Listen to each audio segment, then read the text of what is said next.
in. Welcome. I'm E.G. Marshall.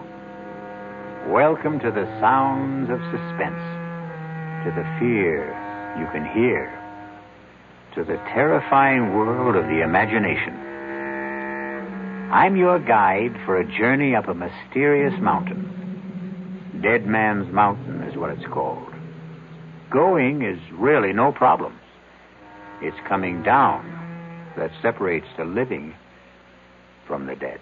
Doctor, a man simply cannot age 40 years in one night. I wish I knew what to tell you, Mr. Johnson. I saw George last evening at dinner. He was 35. This morning, he's close to 80. But how could that happen? He went where he had no business going. Up Dead Man's Mountain.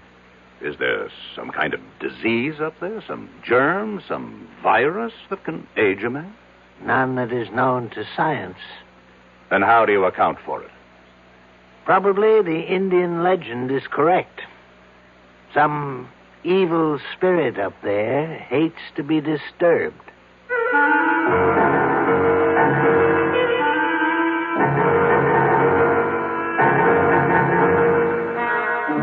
Our mystery drama, Dead Man's Mountain, was written especially for the Mystery Theater by Sam Dan and stars Alan Hewitt. It is sponsored in part by the Kellogg Company, makers of Kellogg's Special K cereal. I'll return shortly with Act One. Hi, son. Hi, Mom. Hi, Dad. Hi, Junior. Kellogg's Special K presents Junior Gives Up. Junior, why aren't you eating your Special K? It's your favorite cereal. Oh, just 'cause. Just 'cause why, honey? Just 'cause Darla said some evil things about it. That's just 'cause why. Hi, Mom. Hi, Dad. Hi, Darla. Hi, Sis. Hi, Junior. Darla, what did you tell Junior about his Special K? Daddy, all I told him was that Special K is good for us. Yeah, and anything that's good for me never seems to taste good. But, Junior, you already know that Special K tastes good. Who do I believe? Darla or my taste buds? What's that, son? Oh, nothing, Dad. Son, Special K is America's favorite high-protein cereal. It's got minerals, vitamins, iron, and all those good, nutritious things. But it got to be so popular over the years because it tastes good, too. You mean it's good for me and tastes good, too? Right, son. Right, Dad. Right, Junior. Right, Mom. Right, indeed. Start your balanced breakfast with Kellogg's Special K. It's nutritious and delicious. Right, Dad. When occasional heartburn or acid indigestion is combined with a gassy, foolish feeling, that's what we call gassed indigestion. Digel is made for gassed indigestion because Digel is different. It does more than plain add acids. Digel reduces excess acid while its patented simethicone gets rid of trapped gas fast. Use only as directed. Digel for gassed indigestion. No plain add acid can do what Digel can. Was I embarrassed? Even though I used an adhesive on my dentures, they still came loose during dinner. And when I had to be... This denture wearer should change to Cushion Grip, a soft, pliable thermoplastic adhesive that even hot or cold liquids can't dissolve. That's why Cushion Grip lasts and holds dentures much longer than ordinary powder, paste, or cream adhesives you often must apply 2 or 3 times daily. For new, long-lasting security, new comfort, change to Cushion Grip.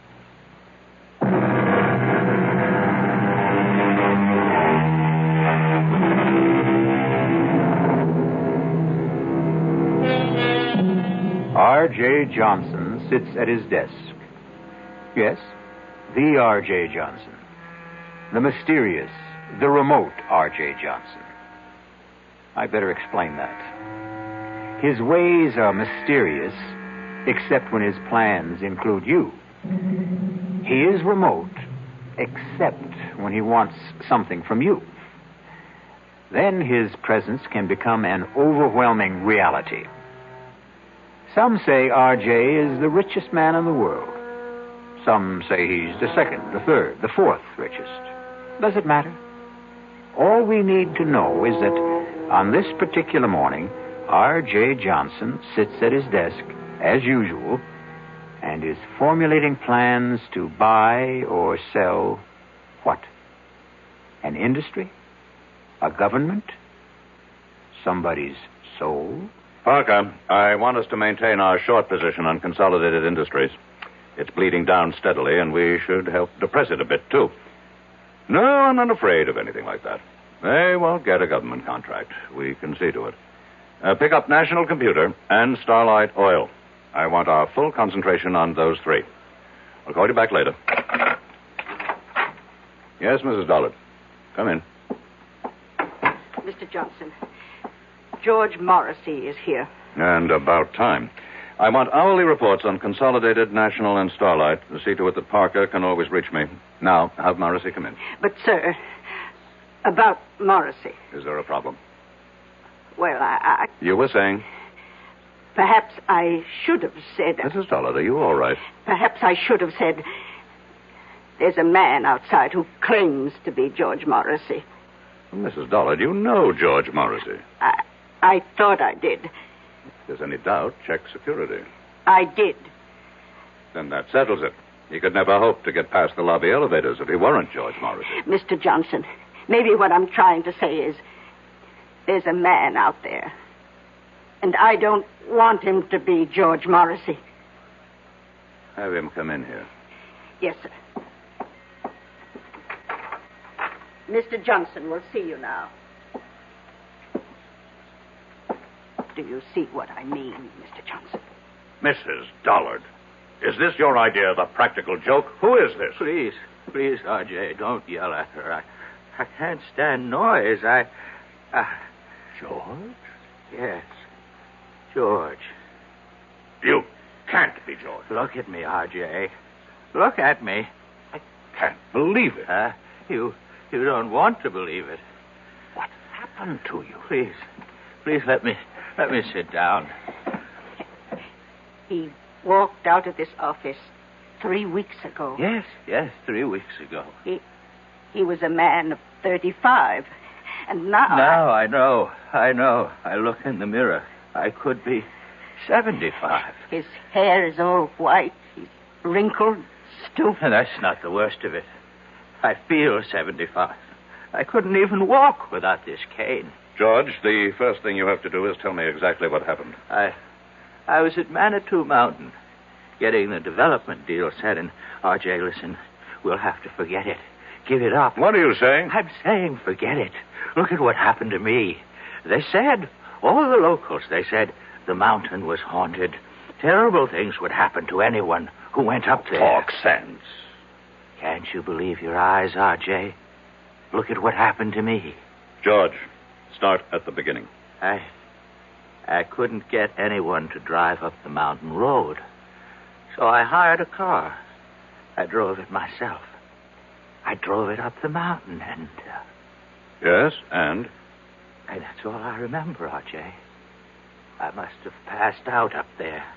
But something did happen. It's like a nightmare.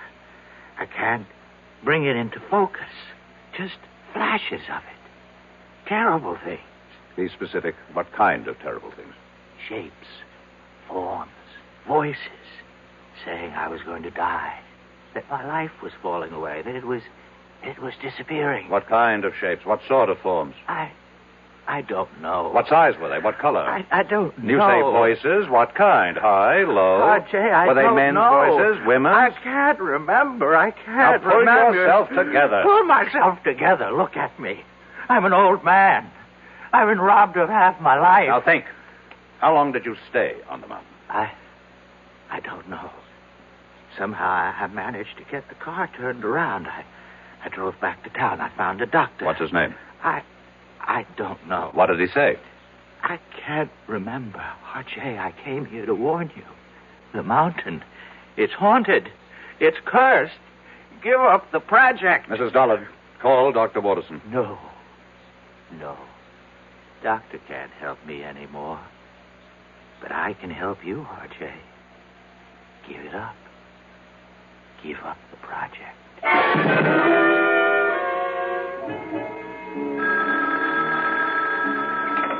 Dr. Waterson? Yes. Keep him on fluids, and whatever you do, see that he remains absolutely calm. That was the resident. About George? No change in his condition. Have you checked the local doctor? The one who saw him first? Well, we called him. He reports he treated a man of about 70 for exhaustion. That's all you could get out of him? And that's all he had to say. And what have you got to say, Doctor? We find that George Morrissey has the physical signs of a man in his 70s. But you know very well he is not in his 70s. Chronologically, no. Medically, yes. Is there a disease that could age a man so radically in so short a time? I would say a man could be ravaged by some psychic or physical attack, but here we have no signs of trauma.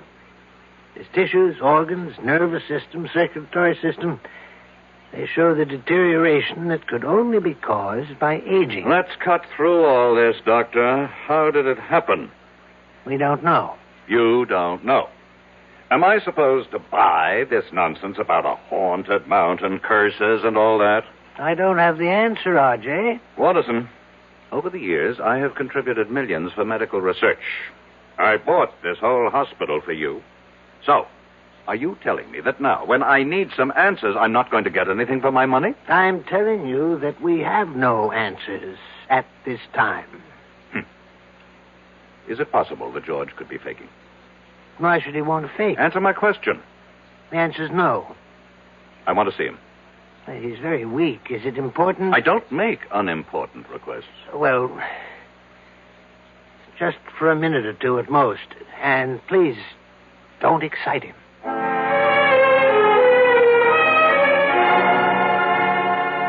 I won the club championship, and I was named third team All-America. George.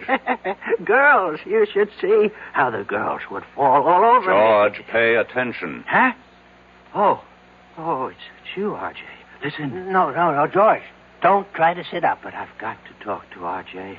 Listen, R.J., are you listening? I'm listening. Here's what happens to you up there on the mountain. I remember, you see. Now I remember. R.J., don't excite him, I please. accept full responsibility. Up there on that mountain, I was told you will lose that which you value most. Told? You say told? How? By whom? I don't know. How can we get anywhere if you keep saying you don't know? Think. R.J., I order you from this room. He's going to die soon anyhow. We have to get that information. R.J., I will call security and have the guards throw you out of here. No, Doctor. No, leave us alone. This is between R.J. and me. What were you told, George? I wasn't really told. It was more like a kind of feeling, an idea that seemed to seep into me. And I realized the most important thing, what mattered most to me, was my body. Talk sense. I'm talking sense, R.J. And I began to lose my body. What do you mean, lose your body? The way you really lose it. To old age. Only, oh, God. Only I was losing it then and there. And all at once. Is that what you think happened, Morrissey? But look, I got away from there, you see. I got away just before I would have died. But why? I should have stayed. Look at me. What good am I now? Be calm and practical, George. We have the greatest doctors in the world here. We'll beat this thing. You can still beat it, R.J. You can still beat it. Just don't go near that mountain. Just give up the project.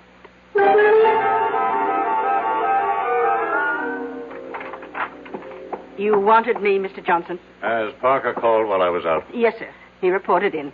Consolidated stock is still falling. That's good. National computer is rising. And Starlight Oil is doing well with the new government. Tell him to increase our holdings. Try 10%. Now, cancel the rest of today and all of tomorrow. Yes, sir. Call Chuck Daly. I want him here in 3/4 of an hour. Sir. What is it? Well, Chuck's about to leave for Florida. His daughter's getting married this afternoon. Tell him he is to fly me up to the Manitou Mountain area. But, Mr. Johnson... Now, what is it, Mrs. Dollard? You can't go up to Manitou Mountain. Why not? You saw what happened. What did happen? You saw George Morrissey About George Morrissey. Either he caught a disease... But medical science doesn't know of such a disease. Medical science is constantly being surprised. Obviously, someone does not want me to develop the Manitou Mountain Resort Complex. And perhaps they managed to buy George Morrissey. But I would bet my life on George Morrissey. You must never bet your life on anybody, Mrs. Dollard.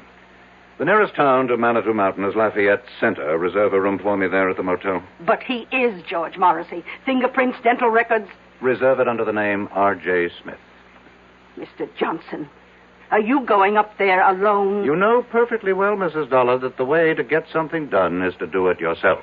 But isn't it dangerous for you to go? Mrs. Dollard, I have complete freedom of action because, as you know very well, practically nobody on the outside has the faintest idea of what I look like.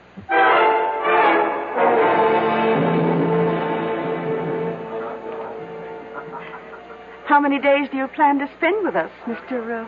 Smith? Well, that all depends. Oh? On what? Do you suppose I could hire a car and driver? Oh, let's see. I have some cards here.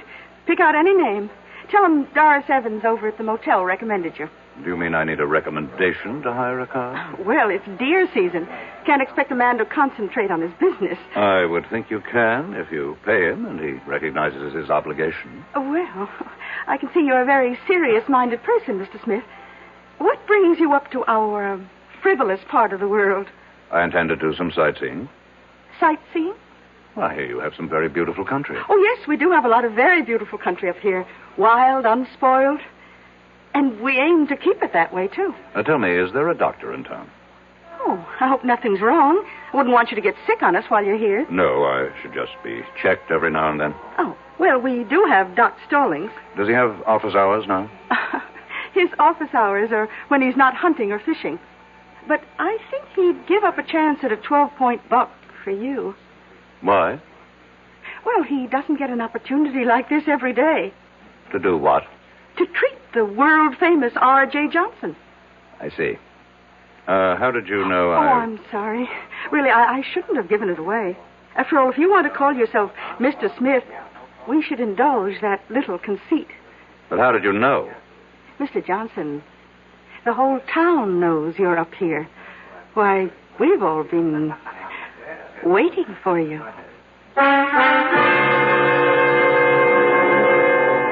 We've all been waiting. Waiting for what reason? Had they also been waiting for George Morrissey? And George was only R.J. Johnson's hired man. We'll be back shortly with Act 2. For children growing up in homes without books, there's a special emptiness. A deep-down hunger for the world beyond the street corner or playground. A world where they could grow up to become whatever they want to be. The millions of these children will never find out about that world because they'll never know what they can learn in books unless you help. RIF, Reading is Fundamental, is helping to get millions of books into the hands of these boys and girls. Books they can choose themselves for keeps. And once a child gets into books, there's no stopping him. More than 150 local RIF programs are proving it in communities like yours. Won't you help RIF? Help the children in your community. Write to RIF Incorporated. That's RIF, care of Smithsonian Institution, Washington, D.C., 20560. Give your hand to a friend. Give your heart to your love.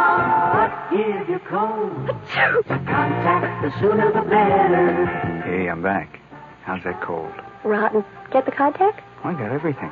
Contact, cold tablets, and this liquid. Oh, no. Honey, it's all cold medicine. Well, sure, but it only takes one contact for up to 12 hours continuous relief from sneezing, drips, congestion. For that, I'd need 6 of your cold tablets. 2 every 4 hours. Or 3 ounces of nighttime liquid. 1 every 4 hours. Or just 1 contact. The tiny time pills do it. Well, it's all cold medicine. Those others contain antipyretic analgesics. The liquid, antitussive, and alcohol. They're not in contact.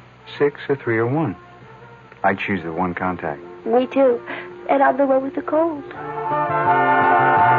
Give me cold. Contact, the sooner the better. 6 or 3 or 1. When you catch a cold, take contact. Only as directed.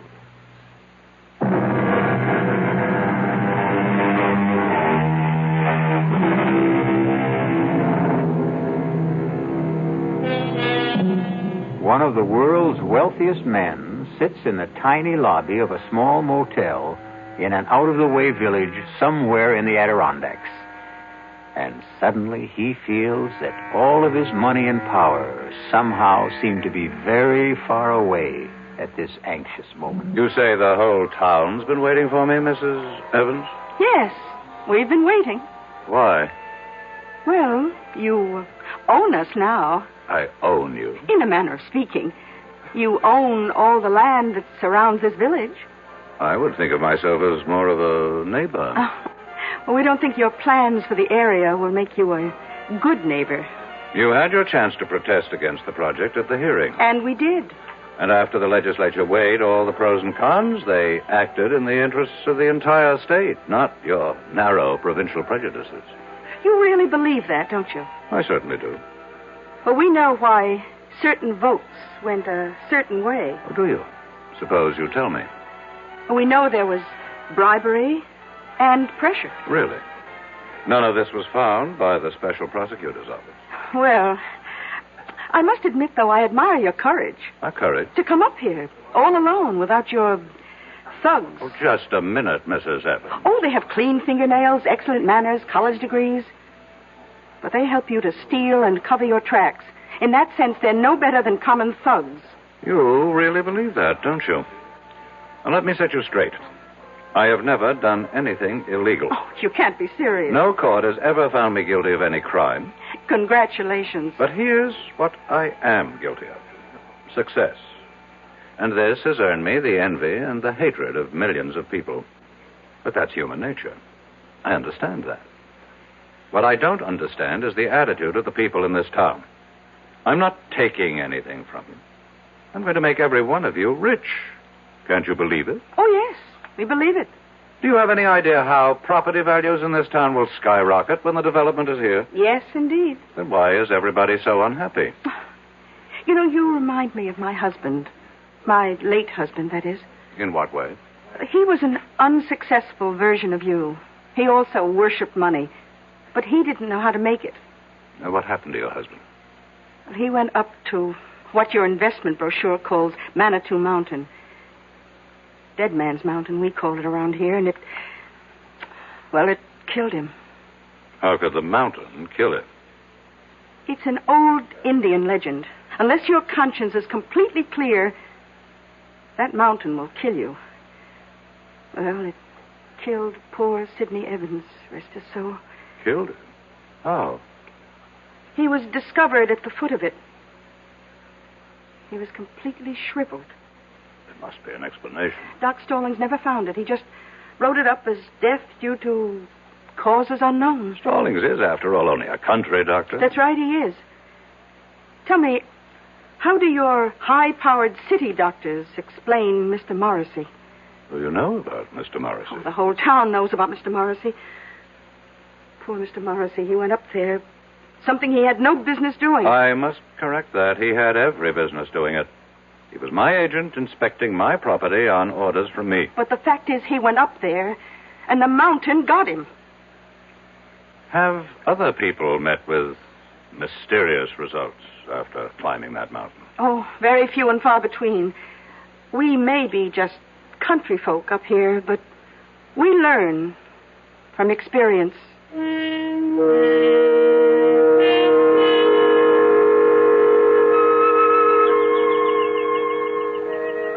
Are you Dr. Stallings?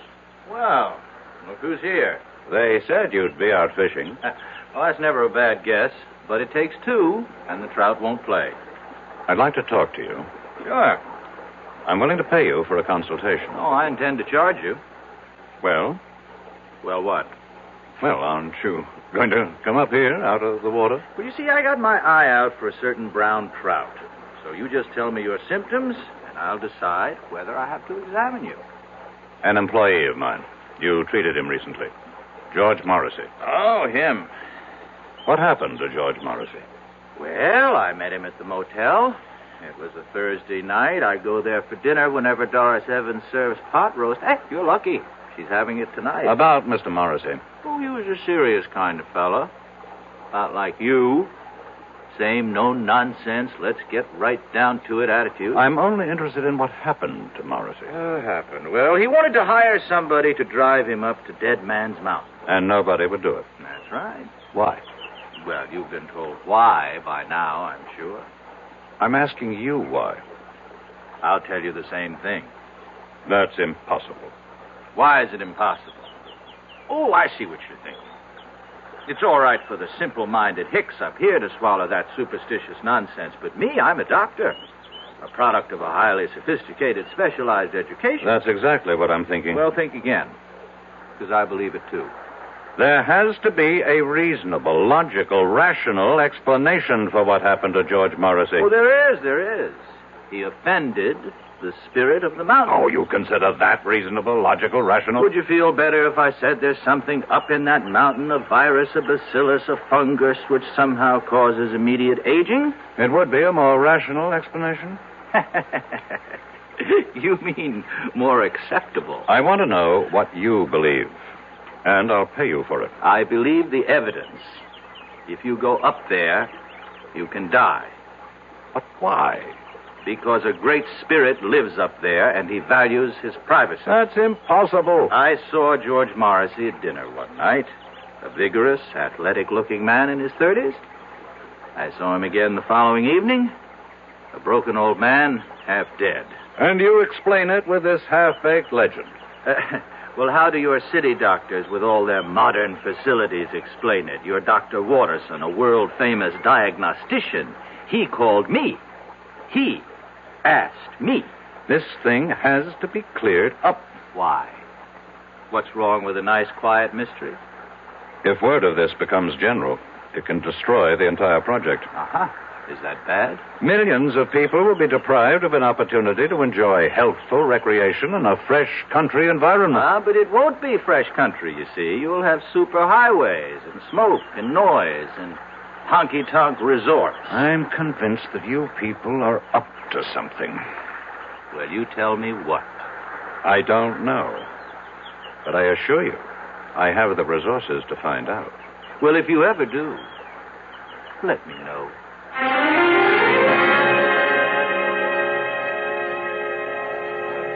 Well, did you find Doc Stallings? My secretary should have called me on the hour. Oh, she did. We serve dinner till 9:30, but the best time to eat's around 6. From then on, it's leftovers. I'll have a sandwich sent up to my room. Oh, you're joking. I don't tell jokes. You mean all you want for dinner is a sandwich? Mrs. Evans, food is merely fuel. The body is just a machine, and so my tastes are very simple. Whom do rich men think they impress when they say they have simple tastes? Do you have a wife? I never married. Oh? Well, so far we've eliminated wine and women. I can see by looking at you that there isn't too much song. Oh, what do you do with all your money? I make it grow. Well, whatever you do, don't go up that mountain. I don't think I need any more advice from anyone around here. I would like to place a call to New York.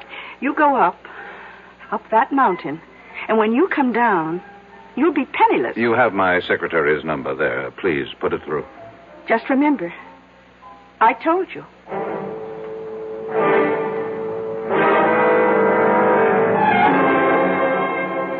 It's exactly 5 minutes past 4, Mrs. Dollard. I know that, sir. Why haven't you heard from Parker? I'm expecting a call any moment. Any moment was not his orders. I specifically directed him to report on the hour. Yes, sir. Why is there a delay? I don't know. Well, find out. Mr. Johnson, I'm only human. What did you say, Mrs. Dollard? Mrs. Dollard? Operator? Operator!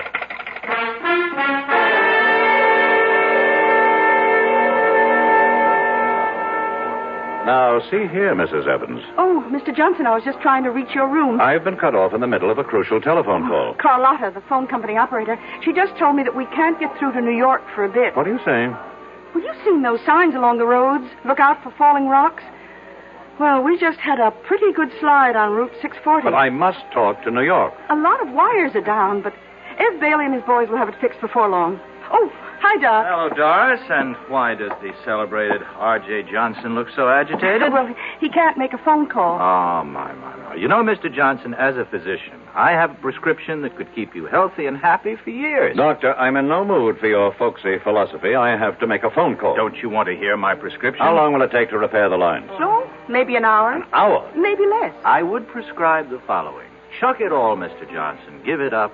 Settle down here and marry Doris. Oh, I'm not sure I'd want to marry him, Doc. I'm not out to marry anybody. Oh, why not? What's going on in this town? Are you people crazy?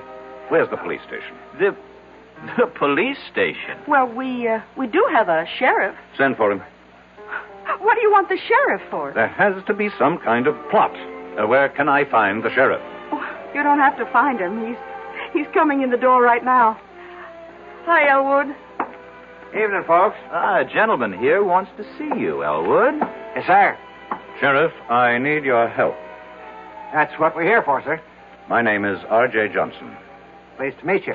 Sheriff, these people are trying to... Yes, sir? These people are out to do me harm. Which people? Among others, these two. Yeah, but Doc Stallings here is the greatest guy you'd ever hope to meet. Matter of fact, he takes care of me. And I personally vouch for Doris. She's my sister.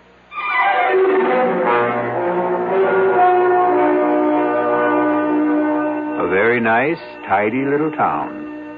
And the natives are so friendly and obliging, and so concerned with your well-being. But right now, R.J. Johnson feels overwhelmed by their solicitude, as if he is being literally killed with kindness. We'll return shortly with Act 3.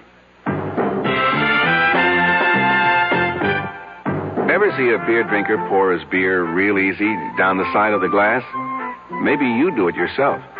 If so, the Budweiser brewmaster thinks you're missing something, especially if you're a Budweiser drinker. You see, Bud is brewed, so it will kick up a healthy head of foam. Exclusive beechwood aging and natural carbonation make it a lively brew.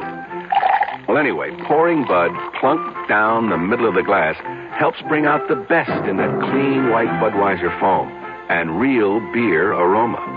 It also helps you get the full benefit of a taste, smoothness, and drinkability you'll find in no other beer at any price. Remember, brewing beer right does make a difference. Next time, pour that Budweiser right down the middle and see for yourself. Anheuser-Busch, St. Louis. I'm Art Linkletter, and I'd like to talk about something that everybody loves. Babies. Play School has introduced a group of fascinating baby toys. Play School, a Milton Bradley company, has been making toys for generations of preschool children. And their baby toys are just terrific. They're fun and safe. Babies will love the Baby Action Ball. They can grasp it, roll it, shake it, or throw it. The Baby Mirror of unbreakable stainless steel introduces them to the most important person in the world when they look into the mirror, themselves. The Play School Toddler Truck is great for baby to scoot around in, and it even has a miniature telephone for baby's first phone calls. My children are grown up now, but if they were babies, I know what I'd want them to have, the Play School Baby Toys. Your children are going to love making discoveries every day with Play School's new baby toys. And every day is a good day to make a baby happy.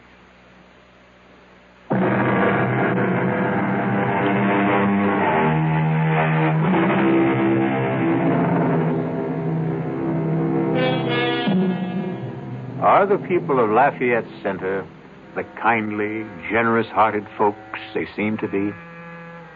Or is this a place of evil where death waits for strangers, especially a wealthy stranger like R.J. Johnson? How are these good people out to harm you, Mr. Johnson? I don't know, Sheriff, but something is going on. And I demand protection until I can get some of my own people up here. You got to appreciate my position, Mr. Johnson. There's nothing I can do unless you make a charge. Well, we're only trying to help him, Elwood. You see, I look at this man's face and I hear the tension in his voice and I see his color, you know. So I say to him, change your way of life. Settle down up here. Is that harming him? Well, it doesn't seem like it. I recommend a more regular routine. And we both keep warning him, stay away from Dead Man's Mountain. Mr. Johnson? About, for reasons best known to yourselves, you people are determined to keep strangers at a distance. Oh, we'd only be too happy if more folks would move up here. And so you invented this nonsense about a cursed and haunted mountain. But why? You know why, Sheriff. Because to any man of intelligence and courage, it presents a challenge. But before a man goes up there, you prepare him. Well, gentlemen, you can stay and listen to all this. I've got to serve dinner. By all means, Mrs. Evans. We can continue this discussion at the table. Oh? I thought all you wanted was a sandwich. Oh, no. Tonight, I'm having all the trimming.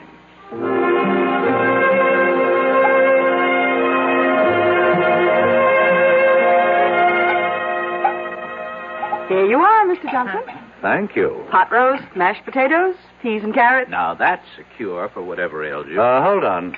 Dr. Stallings, change plates with me, please. Why? It's the same portion. Except I always give you a little bit less, Would you mind changing plates, Doctor? No, not if you tell me why. Since I'm going up to the mountain, there could be something in this food. A drug, perhaps. Oh, I like that. Very well, Mr. Johnson. Here, have it your way. You say you're going up the mountain? Yes. After all we told you? I'm going up that mountain to prove that it's just an ordinary piece of undeveloped country real estate. Can you stop him? Why does everybody want to stop me? Well, look what it did to your Mr. Morrison. Suppose, for the sake of argument, there is something dangerous up there, and it gets me. Isn't that to your interest? Without me, there can't be a development project. Well, we have a more basic interest. We have obligations as human beings. Well, now, I will need a car. There's a road, I assume. Oh, yes, sir. Leads up to the top. But why go now? At night? Because the word should get around. R.J. Johnson drove up this Dead Man's Mountain, as you call it, in the dead of night, and just as calmly drove down again. But, Mr. Johnson, You really... have something to learn, Mrs. Evans. You think a man becomes rich through trickery, violence, and all manner of illegal, immoral, and unethical acts. I never said that. But you believe it. Tonight, you're going to discover how I became rich. By daring to do what other people consider impossible. It's that simple. I would still advise you to keep away from that mountain. Let's end the little game, Doctor. I've humored all you people long enough. Well, very well. How do you account for George Morrissey? Very simple. George Morrissey is not R.J. Johnson. Oh. Does the spirit of the mountain, going along with the legend, kill everyone whose conscience is not clear? Very well. I'm safe. My conscience is unblemished. Elwood, I still think you should stop him. The sheriff has no right to interfere. I'm merely inspecting my own property. No, he's right, Doris. A little exercise in morality here. Who would care to accompany me? You look down on. You are the pillars of virtue. You mean there isn't a clear conscience among the three of you? I'll drive you. Doris. Doris, what are you saying? He's challenged us. But, Doris, you know you can't fight the mountain. Well, we can't let somebody else get killed up there either. Well, what can you do? Well, at the first sign of anything suspicious, I can turn the car around. Mr. Johnson, you've got yourself a driver, and I suggest we leave right now. The moon goes down early around here. First, I have to call New York. But the lines are still down. How do you know? Carlotta will let us know when they're fixed. Maybe I'd better wait. Oh. Don't tell me you're starting to have second thoughts. I have some very important things to check out. Well, we can drive to the top of the mountain and back again in an hour. How do you know? Have you done it before? No, just a guess. And I'm ready if you are.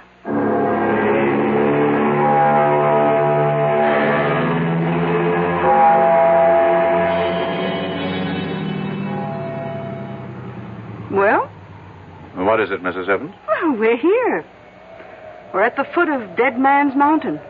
And there, You see, on your right is the dirt road that leads upward. How far? Oh, I don't know. Well, what are we waiting for? You won't change your mind, Mr. Johnson? No. I still don't understand why you have to do this. This is another reason why I'm a rich man. I buy stock nobody else believes in. I finance schemes other people think are harebrained. I back men no one else will work with. And I climb mountains everyone else is scared by. I'm climbing this mountain, too. Then you also deserve to be rich. Well, do we go ahead or do we turn back? One must always go ahead, Mrs. Evans. Then, here goes.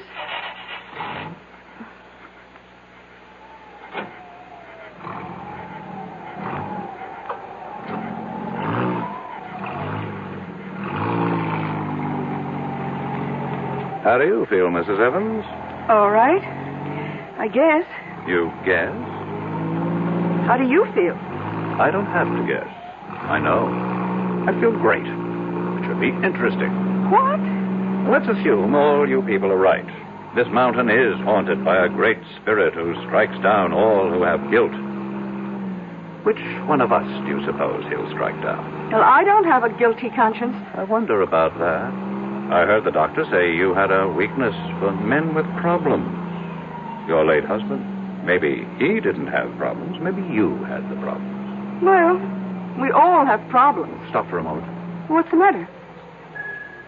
I think I heard somebody. I haven't heard a sound.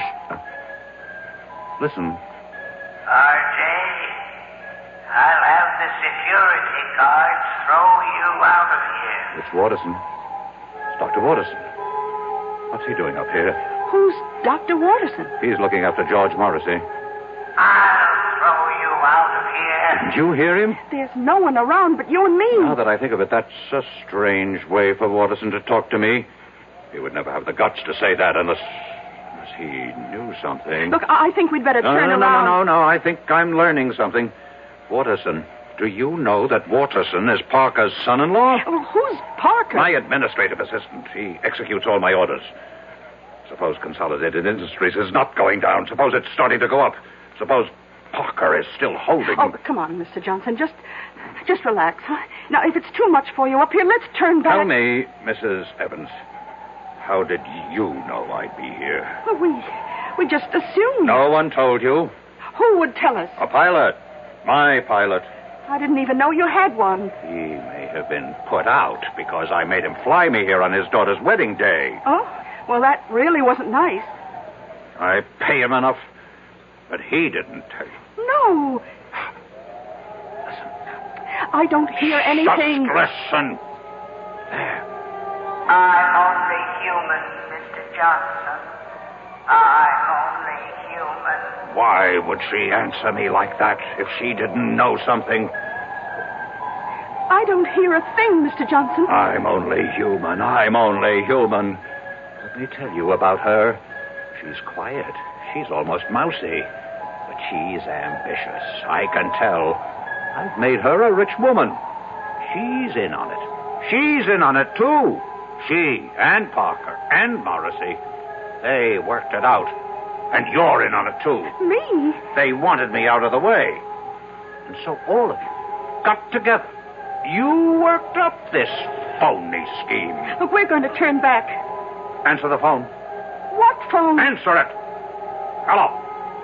Hello. Mr. Johnson, I have the latest quote on Consolidated. It's going up. It can't go up. It's gone up 5 points so far. Get Parker. Close it out. Close it out. I can't find Parker. Get him. Get him. Mrs. Dollard. Mrs. Dollard. Who are you talking to? My secretary. She hung up on me. How could she hang up? There's no phone. Consolidated is going up. But there's no stock market at night. Mr. Johnson, it's going crazy. National computer is going down. Have Parker sell at once. I can't find Parker. Mrs. Dollard. Mrs. Dollard. She's gone again. Listen to me, Mr. Johnson. Please, listen. Do you know how much money I've lost so far? Please, listen. You have nothing to be afraid of. It's just a legend. Who can be sure it's true? Oh, sure, we local people push it to scare away developers. I feel weak. As if I lost a lot of blood. Listen, you're R.J. Johnson. You're not to be taken in with this superstitious nonsense. Fight it off. I can't. I'm trying. But all my strength is going. My money... it's disappearing. Your money isn't your strength. It is. I have nothing else. Please, answer the phone for me. I can hardly lift the receiver. The rebel government just nationalized Starlight Oil. What did you say? Mrs. Dollard. Mrs. Dollard. Mr. Johnson, we're leaving. What? It happened. Everything I was afraid of happened. Consolidated went up. National went down. And Starlight... Nothing happened. It's all your imagination. Mr. Johnson. Mr. Johnson. Talk to me! Mr. Johnson!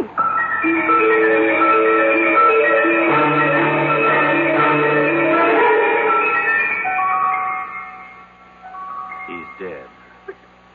How? Why? Doris, I don't know. There isn't a mark or a sign on him. It's as if all the force and vital energy just left his body.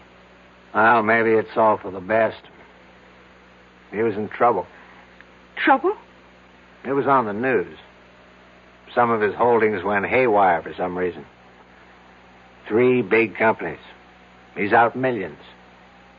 He may have died just in time. The mountain. The mountain. What about the mountain? It's true. Every word we say about it. It's true. Oh, come on, sis. How can it be true? The mountain killed him. It took away his money. Doris, are you all right? I don't know. I don't know yet. I wonder. What did it do to me? Well, what did it do to Doris?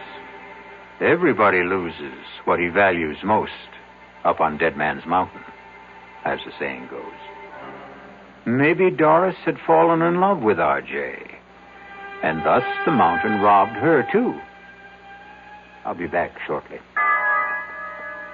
Who knows how to help you solve your shopping problems? Your Better Business Bureau knows. For heaven's sake, this store won't give me back my $25 for the ice skates. All they would give me is this credit slip, and they don't even have any more skates in my size. Oh, what am I going to do? Madam, not all stores make cash refunds on returns, you know. Who are you? I'm the man from the Better Business Bureau. You know, only some stores will make refunds because it's their policy to do so, not because they're required to do so. Next time, remember, find out about a store's policy on refunds and exchanges before you buy. I guess you're right. Well, you know, it's just another tip from your Better Business Bureau.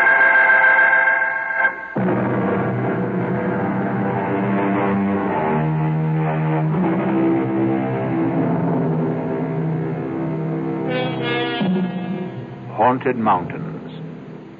Did this one cause certain stocks to go up and down one day recently?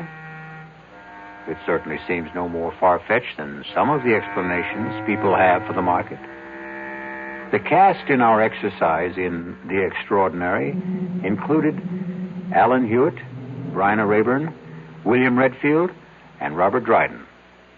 The entire production was under the direction of Himan Brown. Now, a preview of our next tale. The only way to learn how to swim is to jump in the water, right? I simply can't make you understand, can Well, maybe I can make you understand. Forget it. You want to get that dinner ready? I'm hungry. Yes, I'm going now. Look, why don't you change first? Change? Yeah, your clothes. Get more comfortable. Yes, I think I'd like to do that, George. I won't be long.